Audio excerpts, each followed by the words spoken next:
Hace unos días por razones que más tenían que ver con los candidatos a ser extraditados, por cierto que en una oportunidad en Colombia así se le llamó a un grupo de delincuentes de altísima gama, los extraditables. En República Dominicana hay extraditables, aunque no todo el tiempo, y eso lo sabe mucha gente, no es cierto aquello de que a todo el que pide Estados Unidos se le ha brindado, se le ha llevado, como la historia de Salomé, la cabeza en bandeja. Hay casos y hay casos.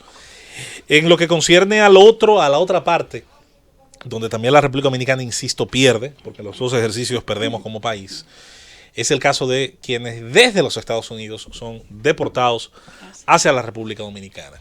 Que conste que soy el primero en siempre tratar de entender que dentro de ese ejercicio de la deportación hay muchísima gente que tiene características, su historia, particularidades que no lo hacen una amenaza para la sociedad. Más de uno ha sido deportado por una combinación de circunstancias, desde estatus migratorio no definido, más una falla leve. Una llamada, muchas veces, por cierto, incluso detrás de esa llamada, a veces razones hasta personales, convierte a este ciudadano en un deportado de República Dominicana.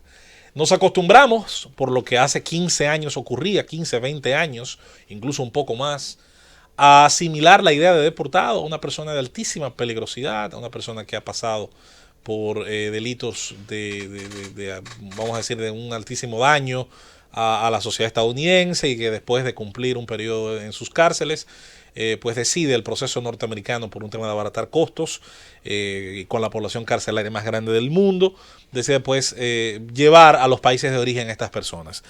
Hay de todo un poco, y de todas esas porciones, algunas más que otras, se construye una realidad. Es un problema multifactorial.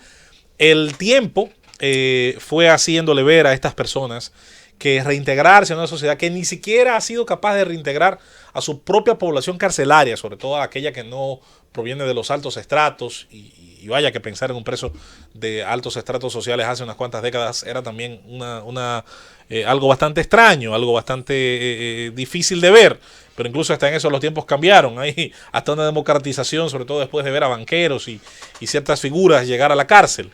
En el caso que nos concierne, la inserción al tejido productivo de las personas que llegaban en un avión tapándose el rostro de esa fotografía, muchas veces con un titular, señores, que no separaba nada de nada y que los juntaba a todo en un concepto bastante, muchas veces abusivo y lesivo a los derechos de estas personas, fue cambiando. Incluso se fue instituyendo una especie de organización sin fines de lucros que intentaba y estudiaba cada caso para luego buscar espacios a donde pudieran integrarse algunas de estas personas. El crecimiento del tejido laboral en República Dominicana, y sobre todo la llegada de una serie de espacios de trabajo que necesitaban personas con dominio del inglés, y hablo de los call centers, se convirtió curiosamente en un refugio de mucha gente que no encontraba ninguna otra forma de recibir un empleo. Y así, de manera pues bastante interesante y sin que nadie lo diseñara, como siempre he insistido, el mercado ofrece soluciones que las instituciones públicas no, y como ha sido la historia realmente del avance de las sociedades. En ese sentido, pues, sigue quedando un excedente, sigue quedando un grupo, un fondo dentro de ese grupo de extraditados, de deportados a territorio dominicano, de personas que vienen desde los Estados Unidos con una serie, y de otros países, pero esencialmente hablamos del caso estadounidense, que es el que aporta la inmensa mayoría de personas con ese estigma, con ese sello, con ese trato. Sí hay ciertamente personas cuyo historial bien podría, y ahí no sé hasta qué punto, esa parte que ignoro, obviamente tendría que escuchar qué dicen los abogados, deberían tal vez tener algún tipo de seguimiento, aunque el mismo no sea coercitivo, aunque el mismo no deba ser invasivo en base a sus derechos, pero sí al menos algún tipo de programa relacionado a saber qué gente que tiene en su cuesta actividad criminal e incluso muertes. Es posible, pero es caro. Tienen dos nombres. O medidas de seguridad o medidas de seguimiento sociojudicial. Mm. Porque la única consecuencia del Aún no delito... habiendo cometido delito en territorio dominicano. Sí, Okay. porque la única consecuencia del delito no es la pena. También está la responsabilidad civil derivada del delito, por eso es que algunas personas se constituyen en actor civil, pero también están las medidas accesorias, la medida de seguridad y la medida de seguimiento sociojudicial. Por ejemplo, en Estados Unidos, cuando hay una persona que comete, o en algunos estados de Estados Unidos, perdón, cuando alguien comete un delito de abuso sexual y se mudó a otro estado, tiene que notificarlo. Por ejemplo. Bueno, pero está dentro del territorio estadounidense como quiera. Igual habría que ver qué ocurre en esos casos. A mí me parece que puede ser un rompecabezas para lograr equilibrios entre deberes y derechos. Sea lo que sea que ocurra, hay un número que sale hoy en la prensa, señores. 30.000 dominicanos. 30.000, oiga. Yo estaba pensando en el tamaño de los municipios de mi provincia. En eso nada más hay un municipio que pasa a 30.000 personas, que es el municipio cabecera. Después de ahí creo que ni Padre Las Casas, ni los demás municipios llegan a 30.000 habitantes. Y me puse a buscar municipios del resto del país. Y créanme que muchas provincias, incluyendo la que más municipio tiene, que es esa genialidad de los legisladores dominicanos, Barahona tiene más municipios que Santiago y que Higüey y que provincias enormes, muchos de ellos no superan los 30.000 habitantes. Bueno, ese es el número que hoy ofrecen los medios de comunicación de personas dominicanas de nacimiento u origen, bueno, esencialmente de nacimiento, que producto de sus conflictos con las leyes en Estados Unidos están pues en el potencial de ser deportados. Yo sé que por un tema de costos, por un tema de logística, es imposible pensar que todo el que está dentro de ese potencial va a ser puesto en un avión mañana. Porque igual hay otras...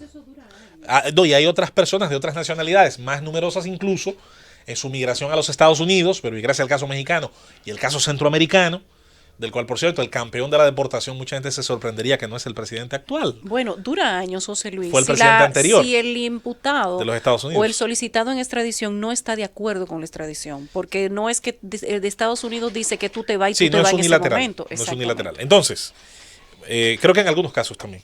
Al final, y con esto nos vamos, Francis, el anuncio está hecho. Hay un margen de un tamaño que a mí me parece tan grande como para poder ser incluso hasta catastrófico. Porque si de ese un porcentaje así sea ínfimo, vamos a decir que es el que se acerca al estereotipo construido hace 2 décadas o un poco más sobre personas habiendo incurrido en crímenes extraordinarios, importantes, que revelan un gran, no solo conocimiento del crimen, sino una enorme capacidad de maldad, y con la débil institucionalidad que es bandera de un sistema como el nuestro que busca perfeccionamiento, pero luego está como ese estigma, entonces daña a los otros que sí podrían, tal vez en base a su preparación técnica y experiencia, a lo mejor ser hasta útiles e integrarse al tejido productivo, pero luego vaya usted a ver lo difícil que se les hace por el simple hecho de estar sellados como tal. La amenaza o el potencial está ahí, el peligro potencial. Ya veremos cuánto de esa cifra de 30.000 entonces se convierte en potencia y se convierte efectivamente en un reto para la sociedad dominicana y sus instituciones.